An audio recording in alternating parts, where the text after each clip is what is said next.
Hello dear students, मैं doctor रमरनाथ। समाजशास्त्र की ई क्लास में आप सभी का स्वागत है और मैं यह उम्मीद करता हूं कि आप सभी घर पर स्वस्थ और सुरक्षित होंगे और अपने साथ साथ अपने परिवार का भी ध्यान रखिए और अपने आसपास लोगों को जो है जागरूक करते रहिए और स्वस्थ वातावरण में मजबूती के साथ तन मन को एकाग्रचित करके और पठन पाठन करते रहिए। आप सभी को याद होगा कि हम जिस टॉपिक पे चर्चा कर रहे थे पिछले लेक्चर में, वो टॉपिक है सामाजिक दर्शन से समाजशास्त्र की दिशा में संक्रमण, बौद्धिक संदर्भ, प्रबोधन।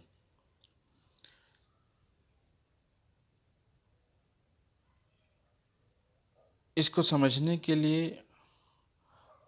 3 शीर्षकों को आधार बनाया गया है। पहला है सामाजिक दर्शन और समाजशास्त्र, दूसरा है प्रबोधन काल, तीसरा है बौद्धिक संदर्भ की समीक्षा। तो इसके पहले लेक्चर्स में सामाजिक दर्शन और समाजशास्त्र इसकी चर्चा हो चुकी है, प्रबोधन काल की चर्चा हो चुकी है। बौद्धिक संदर्भ की समीक्षा के अंतर्गत या इसको समझने के लिए, इसकी समीक्षा के लिए जो है 2 बिंदुओं को निर्धारित किया गया है। 2 बिंदुओं के आधार पर व्याख्या किया जा रहा है। पहला है इसमें प्रबोधन युग का बौद्धिक प्रभाव। इसकी चर्चा हम लोग पिछले लेक्चर में कर चुके हैं। अब दूसरा है प्रबोधन युग के बाद का बौद्धिक प्रभाव। प्रबोधन युग के बाद का बौद्धिक प्रभाव, इसको समझने के लिए, इसकी व्याख्या के लिए 3 शीर्षक निर्धारित किए गए हैं। पहला है, आप सभी इसको स्क्रीन पर भी देख सकते हैं। पहला है अध्ययन का दर्शन, उद्विकासीय सिद्धांत और तीसरा है सर्वेक्षण।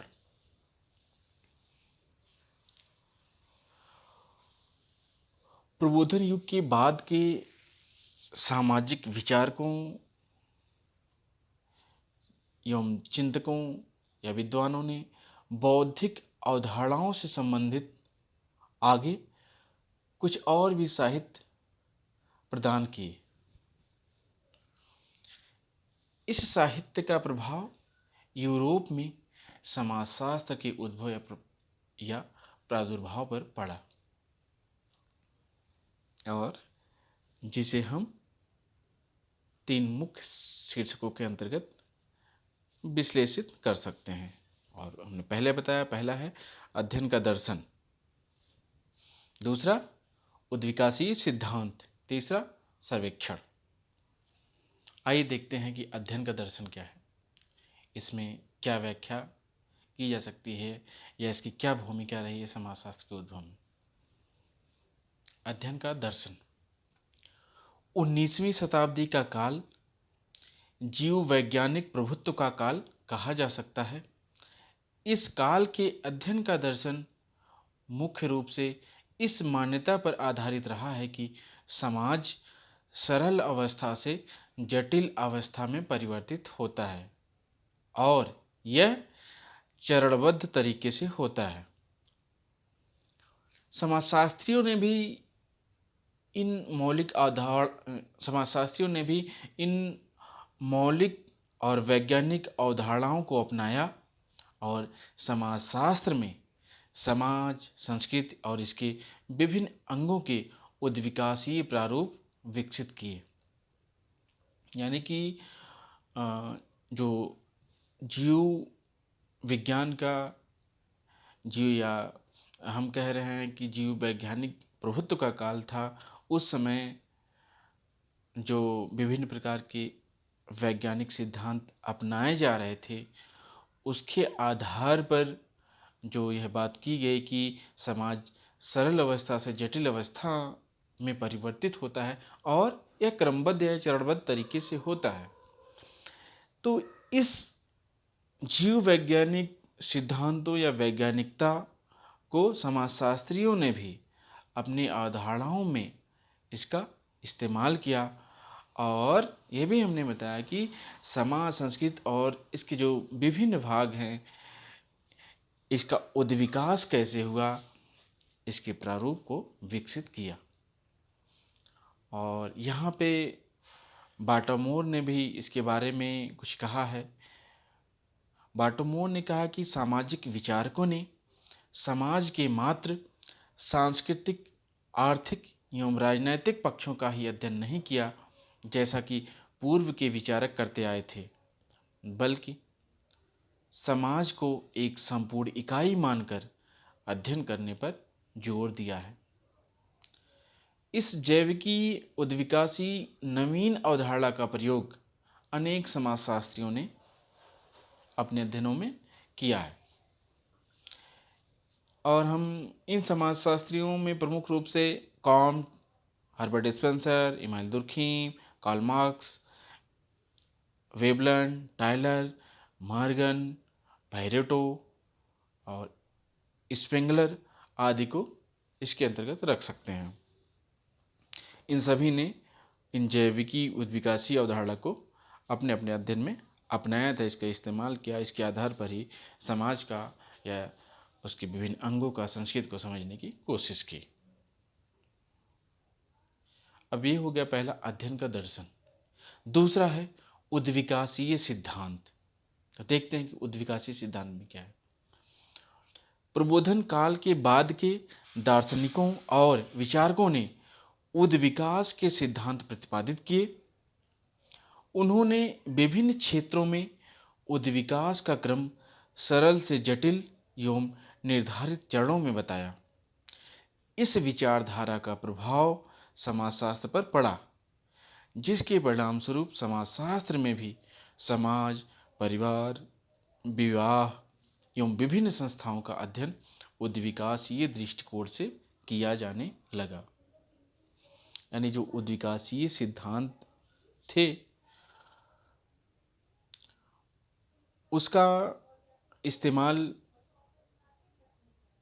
इस समय के जो विचारक, वैज्ञानिक और दार्शनिक थे, उन्होंने समाज के उद्विकासी क्रम को समझने की कोशिश की। इसके साथ ही साथ जो समाज, परिवार, विवाह और विभिन्न प्रकार की जो सामाजिक संस्थाएं थी, उनके उद्विकासी दृष्टिकोण को अपनाने या समझने की कोशिश की।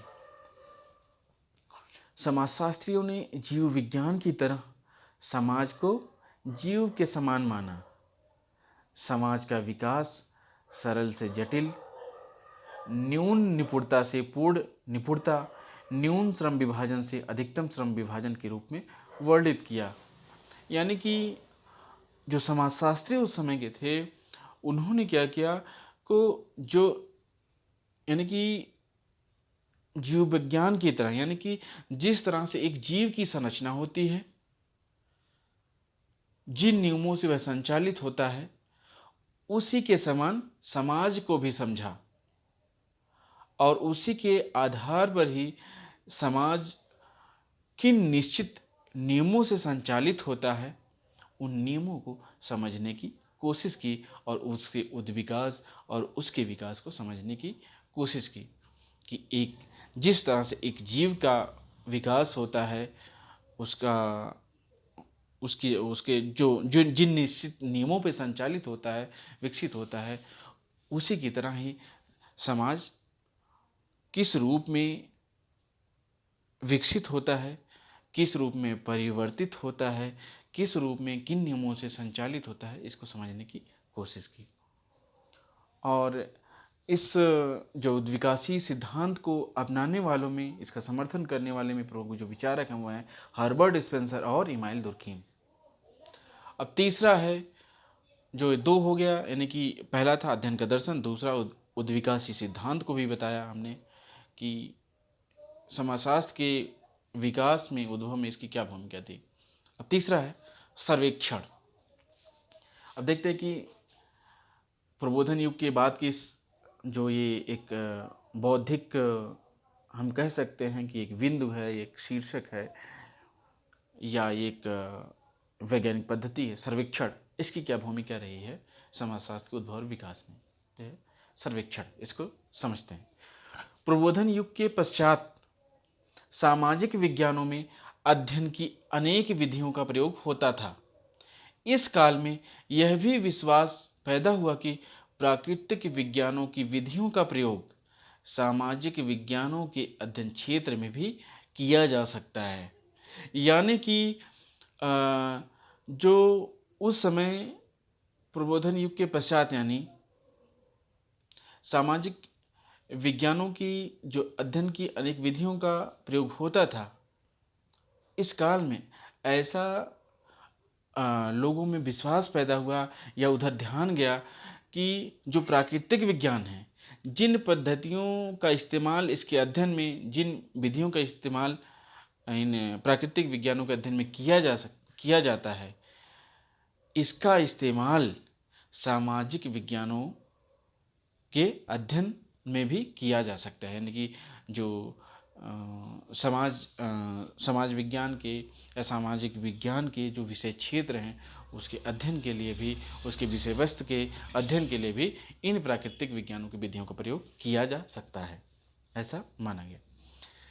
इसी धारणा के कारण समाजशास्त्र में समाज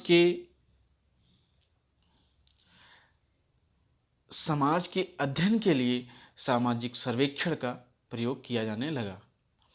इस मान्यता के प्रभाव के परिणाम स्वरूप मानवीय संबंधों और समस्याओं का अध्ययन, वर्गीकरण एवं मूल्यांकन करना संभव हुआ।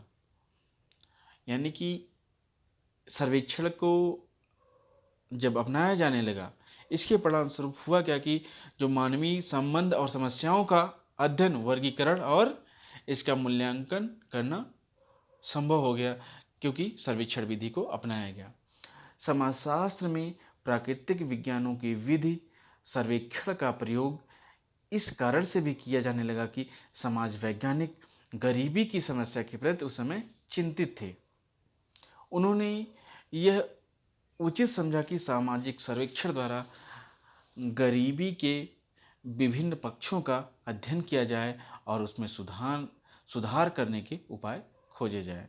यानी उस समय जो गरीबी की दशा थी, गरीबी एक समस्या के रूप में विद्यमान थी, उसको सर्वेक्षण विधि के माध्यम से विभिन्न पहलुओं को उसके अध्ययन करके फिर उसका समाधान ढूंढा जाए, इसलिए भी उस समय सर्वेक्षण को अपनाया गया।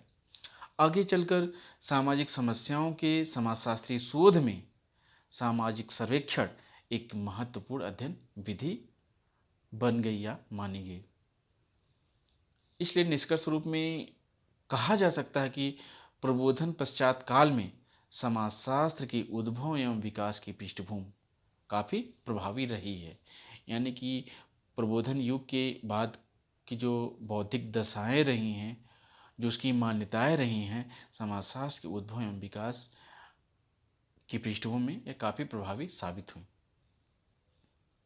इस प्रकार अब तक किए गए, यानी कि जो भी विश्लेषण किए गए, उसके आधार पर कहा जा सकता है कि समाजशास्त्र के उद्भव और विकास में 18वीं एवं 19वीं शताब्दियों में विकसित वैज्ञानिक परिप्रेक्ष्य, अध्ययन की विधियों, तार्किकता एवं निपुणता संबंधी विचारकों या बुद्धिजीवियों के चिंतन ने समाजशास्त्र विषय के उद्भव और विकास को संभव बनाया। यानी उस समय जो विचारकों या बुद्धिजीवी वर्ग था, समाज को समझने के लिए, उसके अध्ययन के लिए जो विभिन्न प्रकार के वैज्ञानिक परिप्रेक्ष्य, विधि और तार्किकता को अपनाए, उसने समाजशास्त्र के उद्भव और विकास में काफ़ी सहयोग किया या उसके लिए जो है काफ़ी महत्वपूर्ण भूमिका निभाया। समाजशास्त्र के उद्भव और विकास को समझने के लिए, यानी कि इसलिए हम कह सकते हैं कि समाजशास्त्र के उद्भव और विकास को समझने के लिए सामाजिक दर्शन, प्रबोधन काल एवं बौद्धिक संदर्भ का ज्ञान अति आवश्यक है। यानी इसको समझना जरूरी है, तभी हम समाजशास्त्र के उद्भव एवं विकास को ठीक से समझ सकते हैं। तो अभी हमने चर्चा किया आप सभी के साथ प्रबोधन युग के बाद का जो बौद्धिक प्रभाव रहा, उसकी जो भूमिका रही है समाजशास्त्र के उद्भव एवं विकास के लिए, इसको आपने ध्यान से सुना होगा और समझ भी गए होंगे। बाकी आप इसको ध्यान से सुनिएगा, चिंतन करिएगा, इसको फिर समझिएगा। फिलहाल आज यहीं तक, फिर आगे अगले लेक्चर में एक नया टॉपिक पढ़ाया जाएगा, आपको बताया जाएगा। धन्यवाद।